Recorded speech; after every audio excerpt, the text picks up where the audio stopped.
ایک بزرگ فرماتے تھے اگر کسی کو تم برائی میں بھی دیکھو تو یہ سوچو ہو سکتا ہے اس کی زندگی کی آخری برائی ہو پھر وہ توبہ کر لے، اور میری زندگی کی ہو سکتا ہے یہ آخری نیکی ہو، مجھ سے کوئی گناہ سرزد ہو جائے۔ کتنے لوگ ہیں جو مرتبہ کمال پہ پہنچے لڑک گئے، بڑے بڑے لوگ تھے لیکن انجام ٹھیک نہیں ہوا۔ بلعم بن باورا کی مثال ہمارے سامنے موجود ہے۔ بنی اسرائیل کا مستجاب الدعوات ولی تھا، اور جب ہاتھ پھیلا کے منہ پہ ہاتھ پھیرتا تو ہاتھ بعد میں منہ پہ جاتے، قبولیت پہلے ہو جاتی۔ لیکن اسی کے بارے میں قرآن نے کہا نا مثلہ کمثل الکلب، اس کی مثال کتے کی مثال ہے۔ زبان لٹک گئی تھی، زمین چاٹتا تھا، چونکہ اس کے ہاتھ نبی کے خلاف اٹھ گئے تھے۔ اس نے سمجھا تھا میں مستجاب الدعوات ہو گیا ہوں، اب جو چاہوں جس کے بارے چاہوں بد دعا کر دوں، لیکن بد دعا اپنے حق میں نکل گئی، زبان لٹک گئی۔ اس لیے میاں صاحب بولے پڑھنے اتے مان کرینا نہ آکھی میں پڑھیا، او جبار کہار صداوے متا روڑ دیوے دودھ کڑیا۔ تو اس لیے ہر وقت ڈرتے رہو۔ ابھی ملیکہ کہتے ہیں میں نے 30 اصحاب رسول سے ملاقات کی ہے، 30 اصحاب رسول سے، تو میں نے ہر شخص کو فکر مند پایا ہے۔ وہ کہتے تھے ہمارا انجام ٹھیک ہو جائے، انجام ٹھیک ہو جائے۔ حضرت سیدنا ابو بکر صدیق رضی اللہ تعالیٰ عنہ، جن کے بارے میں میرے رسول کی زبان سے لفظ نکلے ابو بکر فی الجنہ، ابو بکر جنتی ہے، لیکن وہ کہتے ہیں ایک چڑیا کو دیکھ کے شاخ پہ بیٹھی ہے، کہا واہ چڑیا کتنی موج ہے تجھے، ایک شاخ سے اڑتی ہے دوسری شاخ پہ بیٹھ جاتی ہے، اور قیامت کے دن تیرا حساب بھی نہیں ہوگا، پسے تو ہم ہیں جن کا حساب ہوگا۔ یہ وہ لوگ ہیں جن کی زندگی دیکھیے، ان الشیطان یفر من ذل عمر، عمر وہ ہے جس کے سائے سے شیطان بھی بھاگتا ہے، لیکن وہ کہتے ہیں کاش میں مٹی کا ڈھیلا ہوتا۔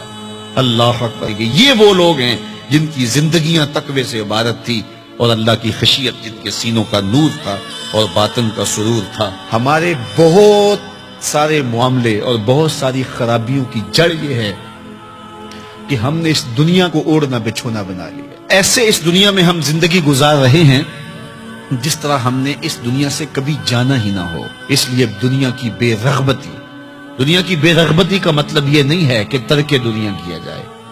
اس پر صوفیاء نے جو بات کہی وہ بہت خوبصورت کہی۔ وہ کہتے ہیں کہ دنیا کے اندر ایسے رہو جس طرح کشتی پانی میں رہتی ہے، کہ کشتی پانی میں رہتی بھی ہے لیکن پانی کو اپنے اندر آنے بھی نہیں دیتی۔ تم دنیا میں رہو، دنیا تمہارے اندر نہ رہے۔ اگر تم دنیا میں رہو گے تو خیر ہے، اگر دنیا تمہارے اندر رہی تو پھر کچھ نہیں بچ پائے گا۔ کشتی پانی میں رہے تو خود بھی تیرتی ہے، اوروں کو بھی تراتی ہے، لیکن اگر پانی کشتی میں آ گیا تو کشتی کو لے ڈوبے گا۔ اس کی رحمت کے دروازے کھلے ہیں، آج ہم اس کی چوکھٹ پہ آ جائیں، کل تو آنا ہی آنا ہے۔ پھر جو کفن میں منہ چھپا چھپا کے آتے پھریں گے، کیا اچھا ہو کہ خود کھلے منہ سے اس کی رحمت کے دروازوں پہ آ جائیں۔ اس کی رحمتیں آواز دے رہی ہیں، یا ایھا الانسان، او بھاگنے والے انسان، او نسیان کے پتلے، او بھولے ہوئے، او بھٹکے ہوئے، راستہ چھوڑ کے جانے والے، مالک کی رحمت کی آغوش کو ترک کر دینے والے، آجا پلٹ کے، ما غرک بربک الکریم، آجا تیرا رب بڑا ہی کریم ہے۔ قبل اس سے وہ ماننے سے انکار کر دے، توبہ کا دروازہ بند ہو جائے، سورج مغرب سے طلوع ہو جائے، پھر بندہ ہاتھ کاٹے۔ کسی نے چیخ چیخ کے مجھے کہا تھا، کوئی رو رو کے ترلے منتیں کر کے مجھے کہتا تھا، میں اس کی بات کو نہ سنا، کاش کہ اس کی پکار کو سن لیا ہوتا، اس کی آواز پہ لبیک کہہ دیا ہوتا، اور میں اس کے ساتھ چل پڑتا، اور وہ مجھے انگلی تھام کر محمد عربی کی چوکھٹ پہ پہنچا دیتا، تو آج یہ رسوائیاں میرا مقدر نہ ہوتی۔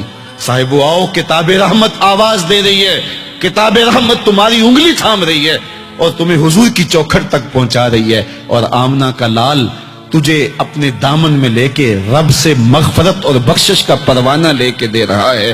مجرم ہو تو منہ اشکوں سے دھوتے چلے آؤ، آؤ در تواب پہ روتے چلے آؤ، قرآن میں مذکور ہے بخشش کا طریقہ، سرکار کی دہلیز سے ہوتے چلے آؤ۔